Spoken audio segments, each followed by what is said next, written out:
Des scènes de violence dans les rues de Goma ce lundi. Des manifestants qui, pancarte à main, appellent au départ de la MONUSCO, la mission de l'Organisation des Nations Unies pour la stabilisation de la République démocratique du Congo.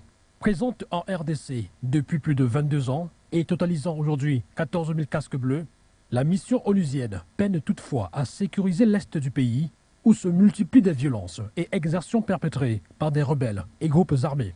Exaspérés par cette inefficacité de la MONUSCO, les populations de Goma sont sorties dans la rue manifester leur mécontentement. Des centaines de manifestants ont alors pris d'assaut 2 sites des Nations Unies à Goma. Ils ont escaladé les murs, pénétré l'intérieur et pillé du matériel ainsi que des équipements. Les manifestations de protestation ont alors dégénéré en affrontements violents. Des agents de la MONUSCO présents sur le site seront évacués à bord de 2 hélicoptères et des manifestants dispersés par des gaz lacrymogènes avant l'intervention des forces armées congolaises.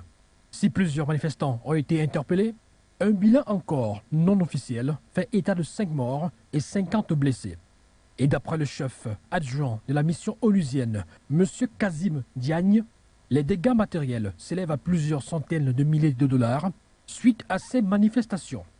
Des manifestations et attaques contre la MONUSCO que le gouvernement congolais n'a pas tardé à condamner, promettant que les responsables seraient poursuivis et sévèrement sanctionnés. Si ce n'est pas la toute première fois que la mission onusienne est la cible de telles manifestations, ces violences interviennent quelques jours après la déclaration du président du Sénat, Modeste Bahati, qui demandait à la MONUSCO de plier bagages.